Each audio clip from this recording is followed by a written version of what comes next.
नमस्कार दोस्तों, स्वागत है आप सभी साथियों का एक स्मार्ट स्टडी पर। साथियों, आज है 21 फरवरी 2024 और आज एसएससी जीडी कांस्टेबल का पेपर था जिसका पहले शिफ्ट का पेपर छूट चुका है। और आज के इस वीडियो में आज के पहले शिफ्ट में पूछे गए क्वेश्चन आंसर को देखेंगे। 100% रियल और ऑथेंटिक क्वेश्चंस हमेशा की तरह। तो साथियों, जो लोग आज पेपर देकर आए हैं वो तो मिला लीजिए कि आपने जो आंसर किया है सेंटर में वो सही है या गलत है। और जिनका पेपर अभी आने वाले दिनों में है साथियों, आप सभी के लिए तो रामबाण क्लास है, क्योंकि डेली हर शिफ्ट में क्वेश्चंस आपको रिपीट होते हुए देखने को मिलेंगे और आपके पेपर में इसमें से बहुत सारे क्वेश्चंस ऐसे होंगे जो कि रिपीटेड देखने को मिलेंगे। तो चलिए फिर देखते हैं आज के पहले शिफ्ट में पूछे गए क्वेश्चन आंसर। तो सभी साथियों से रिक्वेस्ट है, वीडियो को एक लाइक कर दीजिए। क्लास अगर पसंद आए तो अपने सभी दोस्तों तक जरूर शेयर करिएगा। आप में से कोई भी साथी नए हैं, चैनल को सब्सक्राइब करके बेल आइकन को ऑन कर लेना, इससे आपको सारे क्लास का नोटिफिकेशन आएगा। तो साथियों, जो लोग आज पेपर देकर आए हैं, अगर आपको कोई भी क्वेश्चन याद है जो क्वेश्चन मैं बताऊंगा इसके अलावा, तो कमेंट बॉक्स में कमेंट कर देना। और आपका पेपर कब है और किस शिफ्ट में है यह आप हमें कमेंट बॉक्स में कमेंट करके जरूर बताना, जिनका पेपर अभी नहीं हुआ है। देखिए, क्वेश्चन जो आज पूछा गया है उसमें से एक क्वेश्चन तो आपका ये था कि बिस्मिल्लाह खां का संबंध किस वाद्य यंत्र से है। बहुत ही अच्छा क्वेश्चन पूछा है यार। तो देखिए, बिस्मिल्लाह खां का संबंध किससे है? शहनाई वादन से है। ये सारा टॉपिक आपको 2.0 चैनल में मिल जाएगा साथियों। तो देखिए, बिस्मिल्लाह खां का संबंध किस वाद्य यंत्र से है? तो शहनाई वादन से है। तो करेक्ट आंसर आपका हो जाता शहनाई। अगर आपसे पूछे कि वो कौन से एक वाद्य यंत्र वादक हैं जिनको पद्मश्री से लेकर भारत रत्न तक के सभी पुरस्कार से अलंकृत किया जा चुका है, तो याद रखना यही है वो बिस्मिल्लाह खां। आगे एक क्वेश्चन पूछा था, दिलीप ट्रॉफी का संबंध किस खेल से है? तो साथियों ध्यान दीजिएगा, दिलीप ट्रॉफी का संबंध किस खेल से है? तो भाई करेक्ट आंसर हो जाता है यहाँ क्रिकेट से। दिलीप ट्रॉफी या दिलीप ट्रॉफी इसको बोला जाता है, जो कि क्रिकेट खेल से संबंधित है। तो यहाँ आपका इस क्वेश्चन का करेक्ट आंसर हो जाता साथियों क्रिकेट से।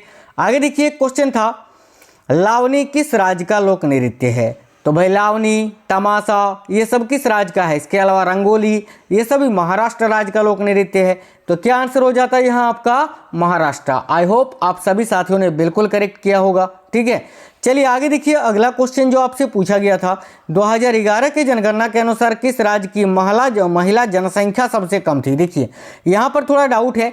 किसी किसी का कहना है कि सर ये पूछा था कि 2011 की जनगणना के अनुसार किस राज्य की महिला जनसंख्या जो है वो सबसे कम थी। तो ऑप्शन में एक आपका राजस्थान दिया हुआ था। तो राजस्थान महिला साक्षरता है ना, किस राज्य की महिला साक्षरता सबसे कम थी? तो अगर ऑप्शन में राजस्थान था तो वहाँ आपका राजस्थान हो जाता। ठीक है, लेकिन अगर आपसे ये पूछा था कि किस राज्य की महिला जनसंख्या सबसे कम थी, तो हरियाणा की महिला जनसंख्या सबसे कम थी। ठीक है, आगे देखिए, क्वेश्चन था कि अपराधों के लिए सजा के संबंध में संरक्षण संविधान के किस अनुच्छेद में है? या तो आपसे डायरेक्ट पूछा था कि अनुच्छेद 20 का संबंध किससे है। तो देखिएगा, अपराधों के लिए सजा के संबंध में संरक्षण ये संविधान के किस अनुच्छेद में है? तो यहाँ आपका करेक्ट आंसर हो जाता अनुच्छेद 20 में। ठीक है, या फिर अगर आपसे अनुच्छेद 20 पूछा था कि अनुच्छेद 20 का संबंध किससे है, तो इसका राइट आंसर हो जाता अपराधों के लिए सजा के संबंध में संरक्षण से। आगे देखिए, क्वेश्चन था कि वित्त आयोग का गठन संविधान के किस अनुच्छेद में है? तो भाई संविधान के किस अनुच्छेद के अंतर्गत वित्त आयोग का गठन किया गया है? साथियों, 1000 बार मैंने बताया है, अभी संविधान का क्लास तो मैंने चैनल में करवाया है, उसी से सारे क्वेश्चन आ रहे हैं। देखो, करेक्ट आंसर हो जाता अनुच्छेद 280। अनुच्छेद 280 के अंतर्गत ही वित्त आयोग का गठन किया जाता है या गया है। आगे एक क्वेश्चन ये था, देखिए मैंने जो क्वेश्चन अभी बताया, शायद ये क्वेश्चन था आपका कि 2011 के जनगणना के अनुसार किस राज्य का महिला साक्षरता दर सबसे कम है? तो ऑप्शन में राजस्थान था, तो राजस्थान आपका करेक्ट आंसर हो जाता। ठीक है, आगे एक क्वेश्चन था कि लोसार उत्सव कहाँ मनाया जाता है? तो देखिए, लोसार उत्सव जो है ना, ये लद्दाख में मनाया जाने वाला एक 9 वर्ष उत्सव है।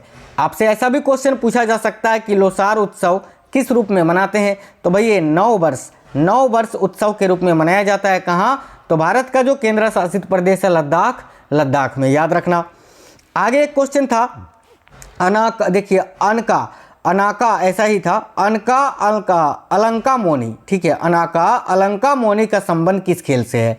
तो साथियों, अनाका अलंका मोनी का संबंध जो है वो स्क्वैश खेल से है। तो यहाँ आपका करेक्ट आंसर हो जाता स्क्वैश। याद रखिए, स्क्वैश करेक्ट आंसर हो जाता है। एक चीज़ बता दें साथियों, डेली रात में एक क्लास आता है जिसमें डेली के चारों शिफ्टों के क्वेश्चन आंसर एक ही वीडियो में करवा देते हैं। पहला, दूसरा, तीसरा और चौथा, चारों शिफ्ट के क्वेश्चन आंसर एक ही क्लास में करवा देते हैं। वो क्लास आपको 7:30-8 बजे के बीच में मिल जाता है, तो आप लोग उसको जरूर देख लिया करना, ठीक है, डेली रात में। आगे देखिए क्वेश्चन था मृत्यु का विलोम शब्द क्या होता है, या तो जीवन का पूछा था, ठीक है, जीवंता या जीवन का शायद विलोम शब्द पूछा था तो मृत्यु होता, और अगर मृत्यु का विलोम शब्द पूछा था तो जीवन होता। आगे एक दंड का विलोम शब्द पूछा था, तो देखिए दंड का विलोम शब्द क्या होता है, और भी कई विलोम शब्द मिले हैं, मैं अभी बताऊंगा आपको। देखिए दंड का विलोम शब्द क्या होता है, तो दंड का विलोम शब्द होता है साथियों क्षमा, ठीक है। आगे एक क्वेश्चन था अटल का पर्यायवाची शब्द क्या होता है। अब इस क्वेश्चन का मुझे ऑप्शन नहीं मिल पाया था, इसीलिए अटल के जो प्रमुख पर्यायवाची शब्द होते हैं मैंने वो सारे लिख दिए हैं। जैसे कि अटल का पर्यायवाची शब्द एक आपका अविचल होता है, नित्य होता है, दृढ़ होता है, स्थिर होता है, अडिग होता है, अपरिवर्तनीय होता है, ध्रुव होता है, अचल होता है, पक्का होता है। तो इनमें से कोई भी एक आपको ऑप्शन में दिया हुआ होगा जो कि आपका राइट आंसर हो जाता। आगे एक क्वेश्चन था निशा का पर्यायवाची शब्द इनमें से कौन सा है। तो साथियों निशा का पर्यायवाची शब्द तो रात्रि होता है, या रात्रि का ही पर्यायवाची शब्द है निशा। तो अगर ऑप्शन में रात्रि था तो वही करेक्ट हो जाता। वैसे देख लीजिए रात्रि के अन्य पर्यायवाची शब्द क्या क्या होता है, जैसे कि रेन होता है, रजनी होता है, यामिनी होता है, तमी, निशी, त्रियामा, इसके अलावा भीबावरी, छनदा, सरवरी, रात आदि जो है ये निशा का ही पर्यायवाची शब्द है, या रात्रि का ही पर्यायवाची शब्द है, ठीक है।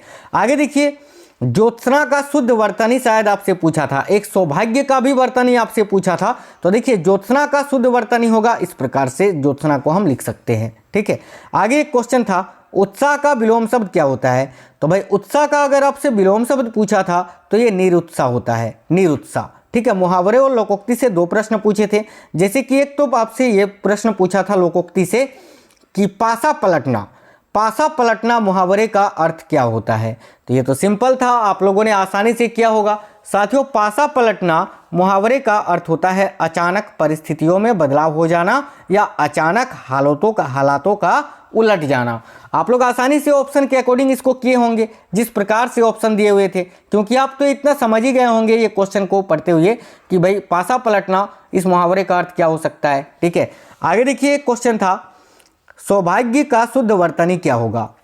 अब देखिए सौभाग्य शब्द का शुद्ध वर्तनी आपको बताना था, जो कि इस प्रकार से होता है सौभाग्य। तो आप लोगों ने ये सिंपल क्वेश्चन था, बिल्कुल सही किया होगा, है ना। आगे देखो एक क्वेश्चन था जीवन दान, वही मैंने बताया मृत्यु का विलोम शब्द या जीवन दान आपसे शायद पूछा था।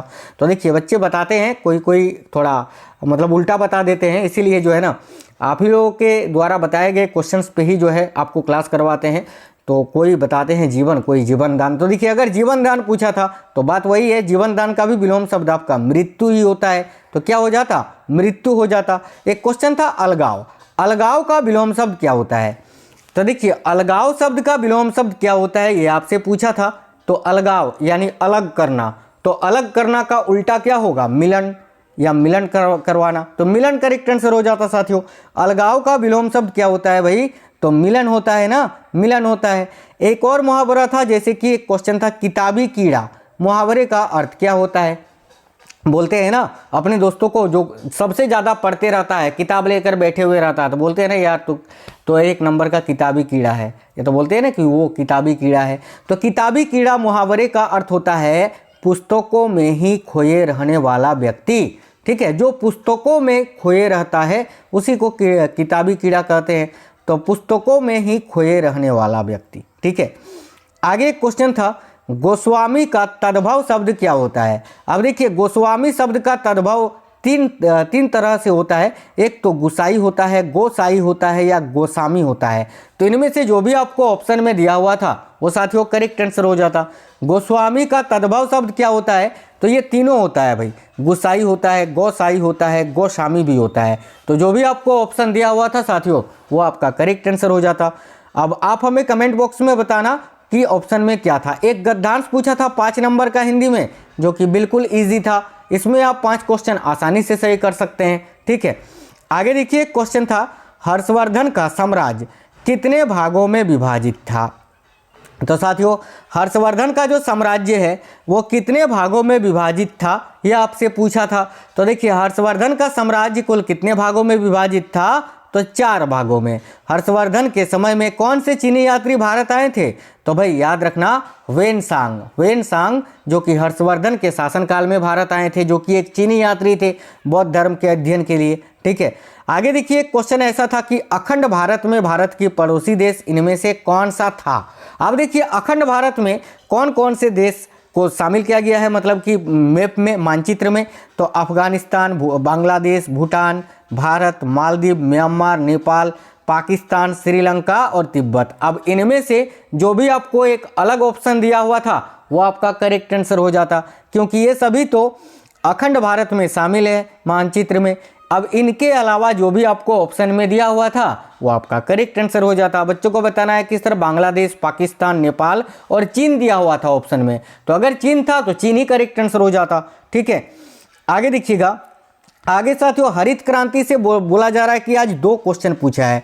तो देखिए हरित क्रांति से क्या क्वेश्चन पूछा जा सकता है आपसे? ये सबसे पहले तो ये पूछा जा सकता है कि हरित क्रांति कौन सी पंचवर्षीय योजना में शुरू हुई थी? तो तीसरी पंचवर्षीय योजना में। अभी मैंने पंचवर्षीय योजना का पूरा टॉपिक कंप्लीट करा दिया आज ही, अभी थोड़ा देर पहले ही अपलोड किए हैं 2.0 स्मार्ट स्टडी 2.0 चैनल में। आप लोग जाकर देख लेना, उसको देख लोगे तो पंचवर्षीय योजना से आपका कोई भी क्वेश्चन नहीं छूटेगा। ठीक है, पंचवर्षीय योजना मैंने कंप्लीट करा दिया, अभी उसको देख लेना। उस चैनल में डेली आपको वो सारा टॉपिक करवा रहे हैं और ऑलरेडी करवाए हुए हैं। स्टैटिक जीके का 500 क्वेश्चन का मैराथन क्लास, लोक नृत्य, शास्त्रीय नृत्य, वाद्य यंत्र, उनके वादक, वो सारा टॉपिक आपको मिल जाएगा, जिसको पढ़कर आप अपनी एक सीट पक्की कर सकते हो और इस बार 150 प्लस स्कोर कर सकते हो। तो जाना और जाकर देख लेना। और साथियों देखिए हरित क्रांति से आपसे ये पूछा जा सकता है कि हरित क्रांति की शुरुआत कब हुई थी? तो 1966-67 में हुई थी। और या फिर ये पूछा जा सकता है कि हरित क्रांति की शुरुआत किसने की थी भारत में? तो डॉक्टर MS स्वामीनाथन जी ने। ठीक है, या फिर ये भी पूछा जा सकता है कि हरित क्रांति में सबसे अधिक प्रभाव किस फसल पर पड़ा है? तो गेहूं पर। या तो अगर आपसे ये पूछे कि पूरे विश्व स्तर पर हरित क्रांति के जन्मदाता कौन है? तो डॉक्टर नॉर्मन बोरलॉग आपका करेक्ट आंसर हो जाता। तो यही सब क्वेश्चन है जो कि हरित क्रांति से पूछे जा सकते हैं। साथियों ये फर्स्ट शिफ्ट के क्वेश्चन थे। अगर आपको कोई भी क्वेश्चन और याद है इसके अलावा तो कमेंट कर देना। इसके अलावा आपका पेपर कब है और किस दिन में है ये भी आप हमें कमेंट बॉक्स में कमेंट करके बता दीजिए। और जो मैंने बताया कि डेली शाम में पहले, दूसरे, तीसरे और चौथे शिफ्ट का क्वेश्चन आंसर एक ही वीडियो में करवाते हैं, उस क्लास को आप लोग जरूर देखा करना डेली। चलिए तो मिलते हैं नेक्स्ट वीडियो में, तब तक स्वस्थ रहें। जय हिंद साथियों, वंदे मातरम।